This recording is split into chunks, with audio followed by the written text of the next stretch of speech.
The night stretched across the deserted highway, the dim glow of streetlights flickering against the damp asphalt. Ethan Carter, a retired firefighter with graying hair, gripped the steering wheel lightly as a small truck rumbled along. The quiet road beside him, Max, a loyal German shepherd, curled up on the passenger seat, his ears twitching occasionally at the distant sounds of the night.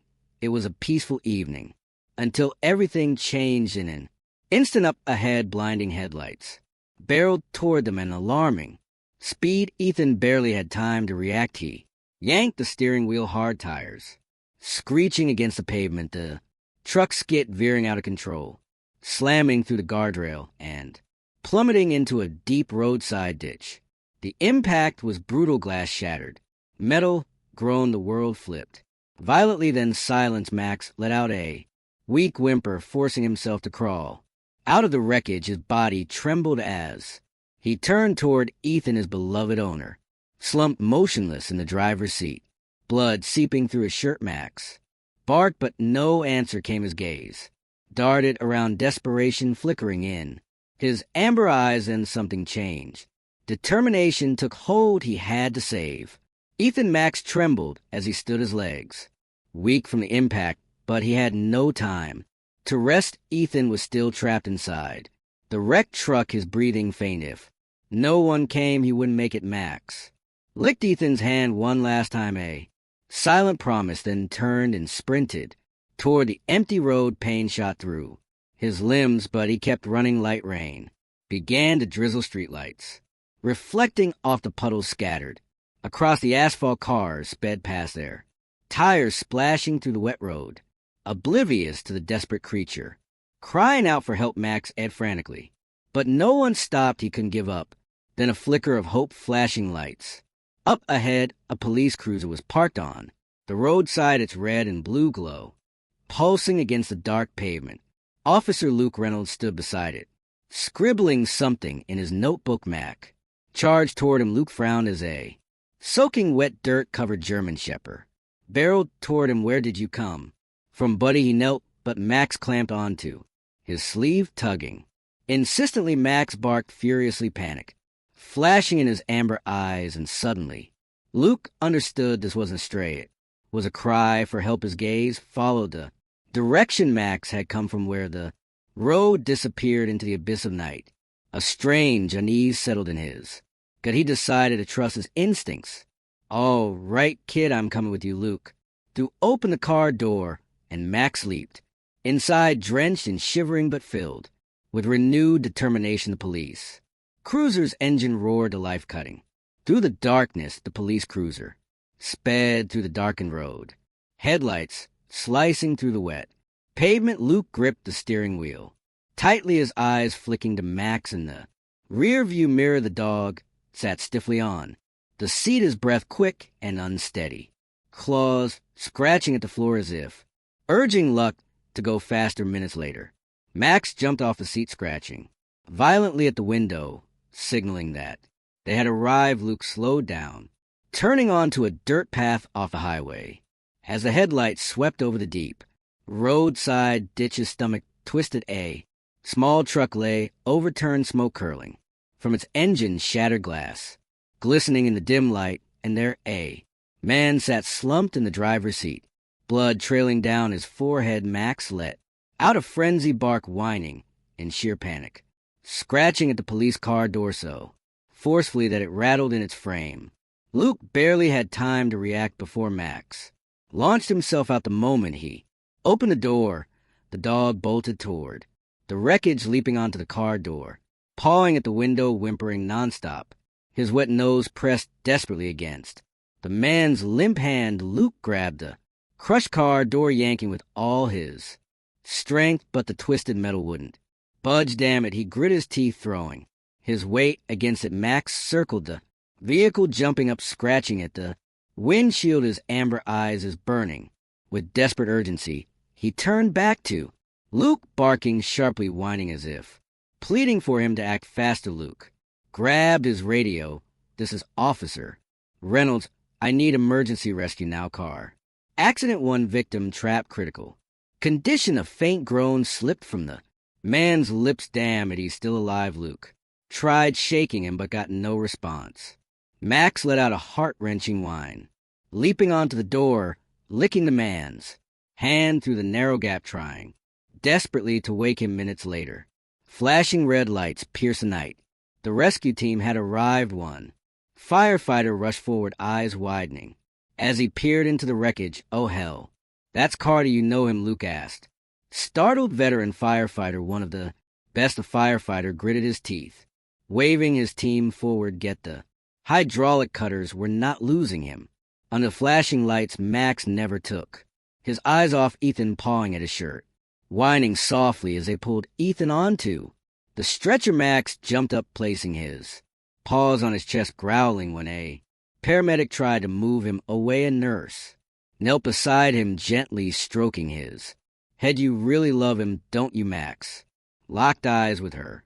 Unwavering, he wasn't leaving Ethan behind. The ambulance sirens wailed into the night. Max didn't need an invitation. He leaped inside, curling up beside ID.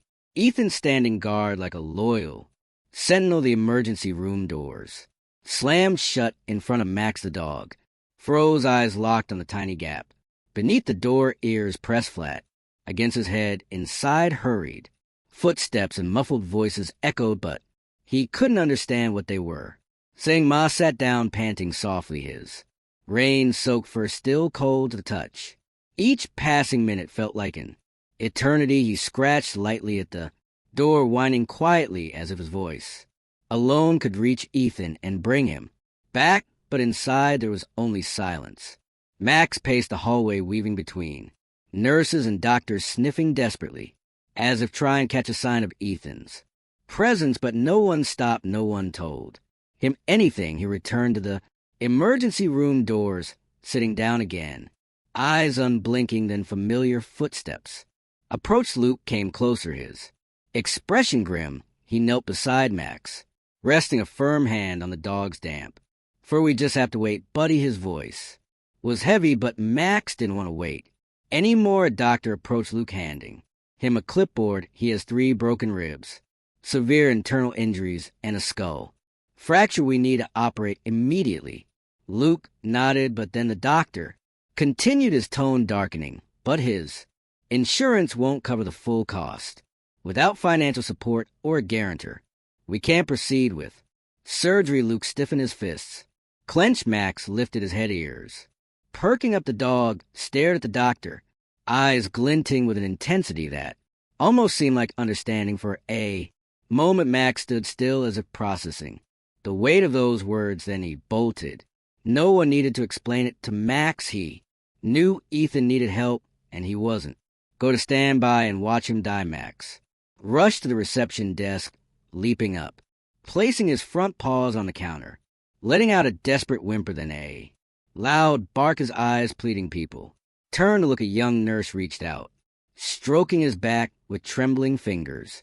He's begging us to help. Another staff member pulled out their phone, recording as Max stood at the counter, eyes darting across the faces of the people around him, whining repeatedly. Dr. Hart, the lead surgeon on Ethan's case, stood watching, her chest tightening. She couldn't let a man like Ethan be left behind. Minutes later, the video of Max was uploaded to social media, captioned, "This dog saved his owner from a horrific accident, but now his owner needs saving." Within an hour, hundreds of shares flooded the internet. Firefighters, police officers, Ethan's friends, and even strangers began donating. One comment stood out: "Aiden has saved so many lives. Now it's our turn to save him." In just a few hours, the hospital account received thousands of dollars in donations. Dr. Hart turned to her team. Were going into surgery. Max remained sitting by the emergency room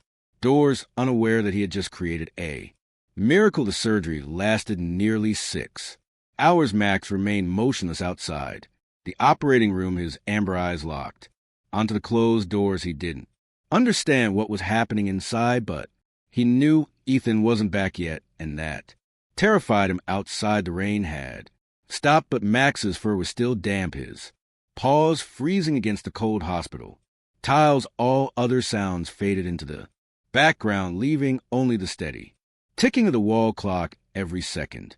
Felt like an hour. Max didn't blink. He couldn't. Every time someone stepped out of the operating room, Max sprang to his feet, tail twitching with hope, only for his ears to droop when he realized it wasn't Ethan. He scratched at the floor, whimpering softly, turning to look at Luke as if to ask, why isn't he back yet?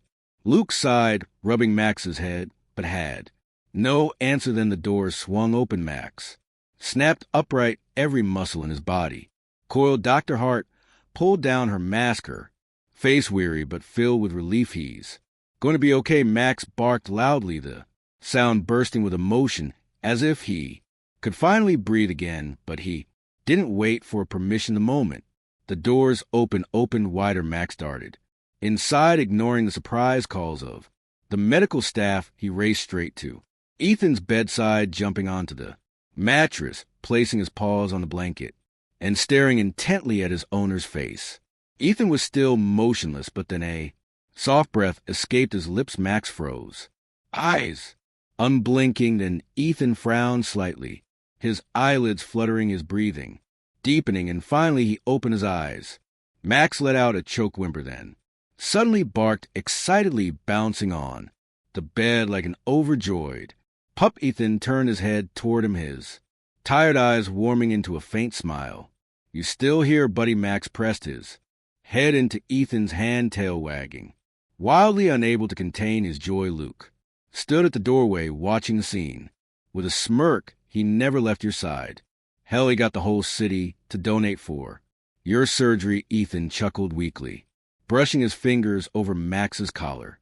Good boy, you saved me again. But then Luke's smile faded, his expression turning serious. I reviewed your accident report, Luke said slowly. Something doesn't add up. Ethan frowned, and Max lifted his head, sensing the shift in tension. Luke placed a stack of documents on the hospital bed based on the skid marks and impact angle. You didn't just lose control, Luke continued, voice sharp.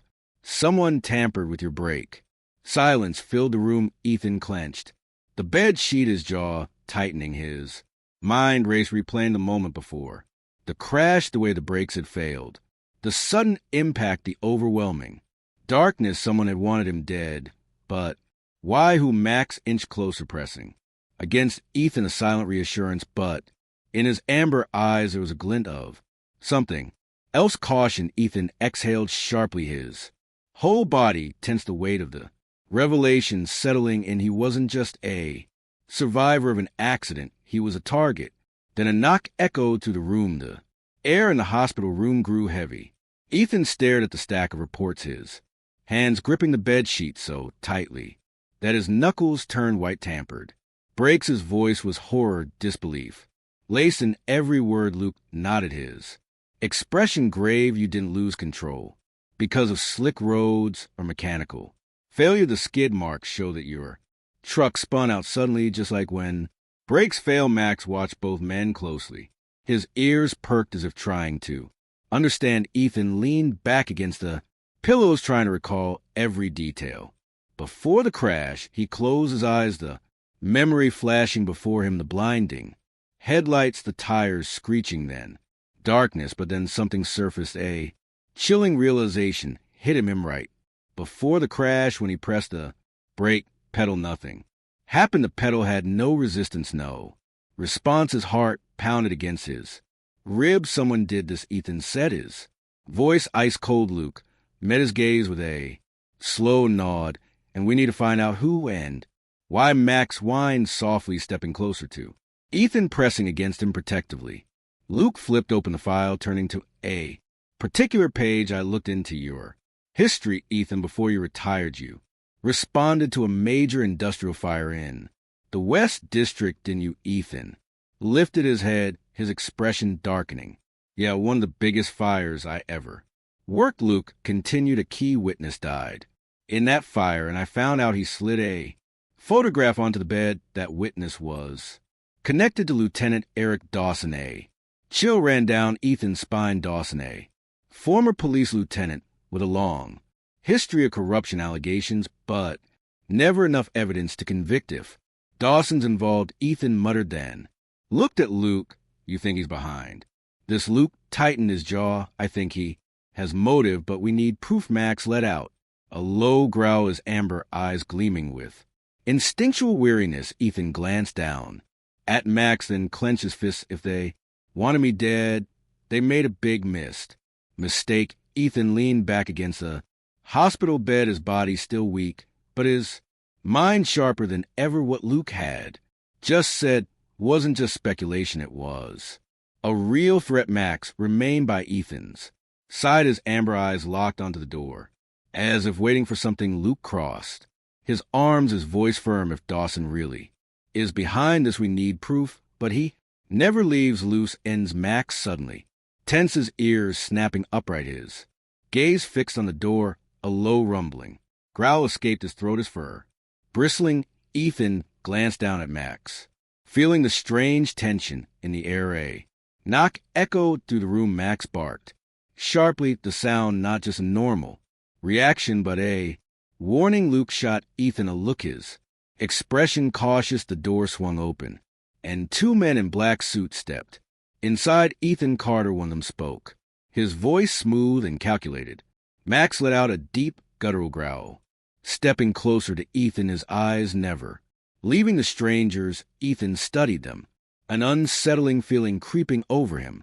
Luke tilted his head, sharp eyes scanning them. No badges, no hospital credentials, no indication they were law enforcement or doctors. I'm Dr. Simmons, the first man said, pulling out a folder. We just need to ask you a few questions about your accident. Max snarled, louder, retreating slightly, but never looking away. His gaze flickered to the man's hand, where a long scar stretched across the back, a small detail, but one the Sharpie dog didn't miss. Ethan glanced at Luke, then back at Max's dog. Had never reacted this intensely to a stranger before. Luke stepped forward, his voice icy. If you're really investigating the accident, maybe start by figuring out who cut his brakes. The second man hesitated for just a split second, but it was enough. Then a sudden movement. Max let out a vicious snarl and lunged, intercepting the man reaching for a weapon. Max let out a thunderous snarl, lunging at the man reaching for his weapon. It all happened in a split second. The man barely had time to draw his gun, but before he could lift it, Max sank his teeth deep into his wrist. He screamed in agony, the gun clattering to the floor, skidding toward Ethan's feet. Luke reacted instantly, drawing his Glock and aiming it at the second attacker.